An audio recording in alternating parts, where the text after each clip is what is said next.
Cantonment MLA Lasya Nanditha కార్ని ఢీకొట్టినటువంటి lorry ఎక్కడ అనేటువంటి అంశం ఇప్పుడు సర్వత్రా చర్చనీయాంశంగా మారిన నేపథ్యంలో నిన్న పోలీసులు 5 లారీలను అదుపులోకి తీసుకున్నారని డ్రైవర్లతో విచారణ చేస్తున్నారంటూ కూడా ఒక వార్త ఇప్పుడు సోషల్ మీడియాలో చక్కర్లు కొడుతున్న నేపథ్యంలో ఈ అంశానికి సంబంధించి మనతో మాట్లాడేందుకు ప్రముఖ సినీ రాజకీయ విశ్లేషకులు రాహుల్ అయ్యర్ మనతో ఉన్నారు.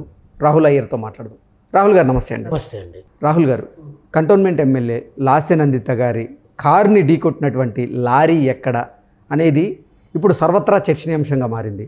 ఈ నేపథ్యంలో పోలీసు వారు నిన్న 5 లారీలను విచారణ పేరుతో డ్రైవర్లని వారు ఎంక్వైరీ చేసేటువంటి ప్రయత్నం అయితే చేశారు.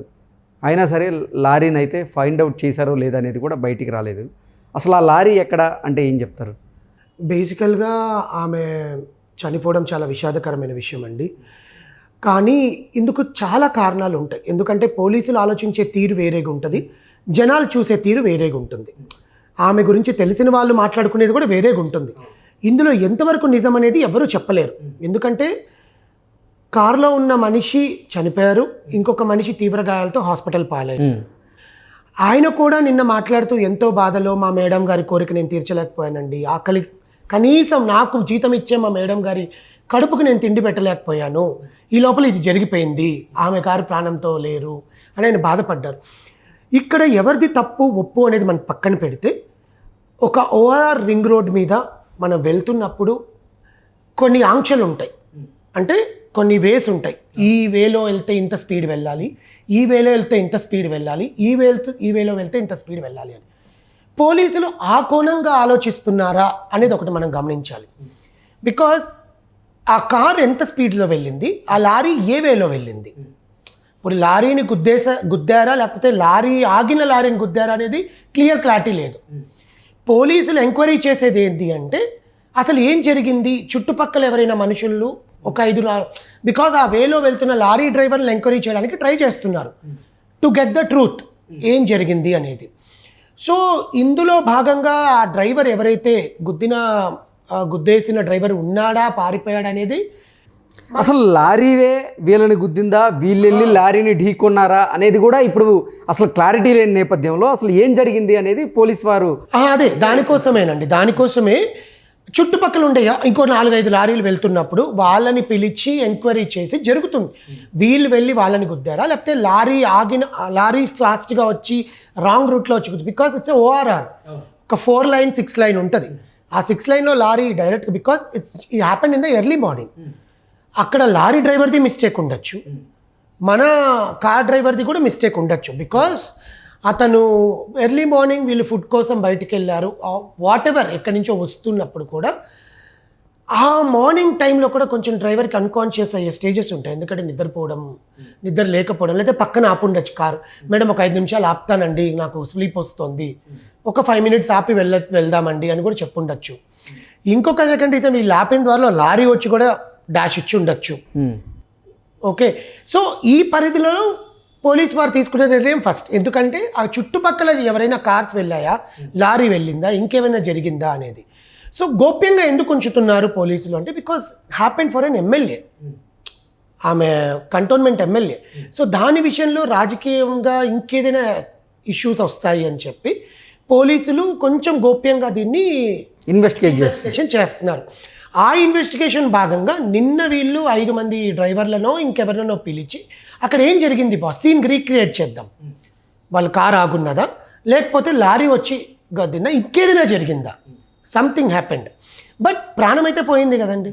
So we cannot take back that thing. ఇక్కడ ఆ లారీ డ్రైవర్ ఎవరైతే పారిపోయాడా ఉన్నాడా వీళ్ళు పట్టుకున్నారని మనకు తెలియదు కాబట్టి ఇన్ కేస్ పారిపోయాడని అనుకుందాం. లారీ డ్రైవర్ పారిపోయితే ఎందుకు పారిపోయాడు? ఫర్ ఎగ్జాంపుల్, కారు వెళ్ళి లారీని గుద్దితే లారీ డ్రైవర్ కార్ మీద కేసు వేయాలి. నేను ఆపుకొని ఉన్నానండి, నేను టాయిలెట్కో ఎక్కడికో ఆపాను పక్కన, లేకపోతే నాకు నిద్ర వస్తుంటే ఒక సైడ్ని ఆపుకొని ఉన్నాను, కారు డైరెక్ట్గా వచ్చి గుద్దింది అని. వాడి పారిపోతే తప్పేవరిది వాడిది, అంటే వాడే వచ్చి ఏదో చేశాడని. సెకండ్ రీజన్, వీళ్ళు వెళ్తుంటే లారీ వచ్చి గుద్దేసిందే అనుకుందాం, అప్పుడు లారీ డ్రైవర్ని పట్టుకోవాలి. చుట్టుపక్కల లారీని ఎంక్వైరీ చేస్తే ఏం జరిగిందని తెలుస్తుంది. వీడు వచ్చి వాడిని గుద్దేశాడా లేకపోతే వాళ్ళకి ఏమైనా అన్యాయం చేశారా. థర్డ్ థింగ్, ఇంకెవరైనా ఈమె మీద ఏదైనా కారణాలు ఏమైనా ఉండి చేయించారా?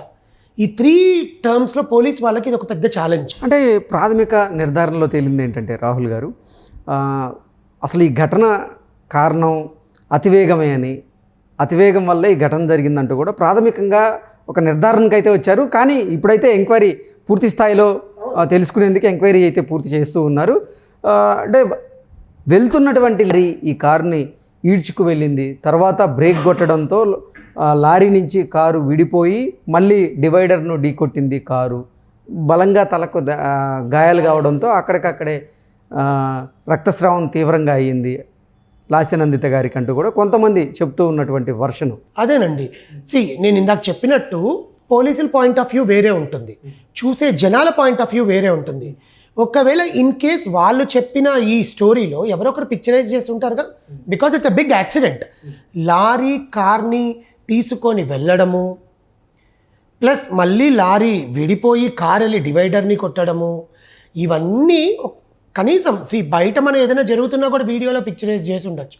ఆర్ ఎల్స్ పోలీస్ వాళ్ళు ఏమైనా, పోలీస్ వాళ్ళే కాదండి, ఎవరైతే వీళ్ళు మాట్లాడుతున్నారో, ఐఎమ్ రియల్లీ సారీ, పోలీస్ వాళ్ళు కాకుండా ఇంకెవరైతే ఈ వర్షన్ చెప్తున్నారో వాళ్ళ దగ్గర ఏమైనా ప్రూఫ్ ఉందా ఇలా జరిగిందని? అసలు ఫస్ట్ ఆఫ్ ఆల్ అతివేగం ఎవరు చేశారు?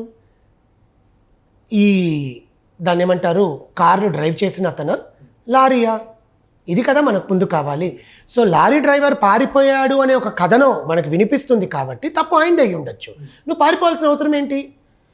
కారు వచ్చి నిన్ను గుద్దింది, బికాస్ కార్ అంత ఫాస్ట్గా వచ్చి నిన్ను గుద్దిందని నువ్వు చెప్తున్నప్పుడు నువ్వు వెళ్ళి, సార్ ఆ కారు వచ్చి నన్ను గుద్దింది, నేనేం చేయలేదండి అని నువ్వు వెళ్తే ఫస్ట్ పోలీసుల ఎంక్వైరీ ఎక్కడి నుంచి స్టార్ట్ అవుతుంది అంటే ఆ కారు ఎందుకు వేగంగా పోయింది అనేది స్టార్ట్ అవుతుంది. నువ్వు పారిపోయావు అని చెప్తున్నావు అంటే, డ్రైవర్ పారిపోయాడని చెప్తున్నారు, అసలు ఇంతకు ఆ లారీ ఏమైంది? కారు విడిపోయి డివైడర్ని గుద్దింది, లారీ లాక్కపోయిందని చెప్పారు. ఆ లారీ ఏమైంది? పోలీసులు ఎందుకు ఆ లారీని ఏమైందని కారణాన్ని వెతకట్లేదు అనేది మనం ఆలోచించుకోవచ్చు యాజ్ ఏ జనరల్ సిటిజన్. అంటే పోలీస్ వారు కూడా ఆ రకంగానే ఎంక్వైరీ చేస్తున్నారు. అందులో భాగంగానే నిన్న 5 లారీలను గుర్తించి విచారణ పేరుతో డ్రైవర్లను కూడా పిలిపించి మాట్లాడుతున్నారు అంటూ కూడా కొన్ని వార్తలు వస్తూ ఉన్నాయి. అదేనండి, ఆ లారీ ఏమైంది అనేది ప్రశ్నార్థకంగా మిగిలిన క్రమంలో పోలీస్ వాళ్ళు కూడా ఆ కోణంగా ఆలోచించుండొచ్చు. But as a citizen, as a విశ్లేషకుడుగా నేను చెప్పేది ఏంటంటే, అతివేగం ప్రమాదకరమని మనకు అందరికీ తెలిసిందే. అది ఎవరు చేశారు అనేది ఫస్ట్ లింక్ దొరికితే ఈజీగా ఈ కేసులో ఒక కొలిక్కి వస్తుంది అనమాట. అంటే పీపుల్ ఎవరు చేయించారనేది తెలుస్తుంది అనమాట. So let's wait and see పోలీసులు ఏం చెప్తారు అనేది. కానీ పోయిన ప్రాణం అయితే తిరిగి రాదు. ఆ హాస్పిటల్లో ఎవరైతే ఉన్నారో ఆకాష్ కొంచెం, ఆ డ్రైవర్ కొంచెం మెరుగుపడి అసలు ఏం జరిగిందో అనేది తెలిస్తే ఆమె చావుకి ఒక కారణం ఏంటనేది అర్థం ఉంటుందండి. ఎందుకంటే ఒక ఎమ్మెల్యే చనిపోవడము, కంటోన్మెంట్ ఎమ్మెల్యే చనిపోవడం అనేది ఆ ఫ్యామిలీకి కూడా చాలా బాధాకరం. అండ్ తీవ్ర గాయాలైన ఆకాష్ ఫ్యామిలీకి కూడా బాధాకరం. ఇతను కొంచెం బయటకు వచ్చి నిజం అనేది ఏదో ఒకటి చెప్తే పోలీసులకి ఒక ఆన్సర్ అనేది దొరుకుతుంది. So let's wait and see ఏం జరుగుతుందా అనేది. బట్ పోయిన ప్రాణాన్ని ఎవరు తీసుకురాలేరు. అతివేగం ప్రమాదకరం. ప్లీజ్ ఎవరైనా ఓఆర్ మీద, హైవే మీద డ్రైవ్ చేస్తున్నప్పుడు ఆ పరిధిలో డ్రైవ్ చేయండి. మీరు ఎంత తొందరగా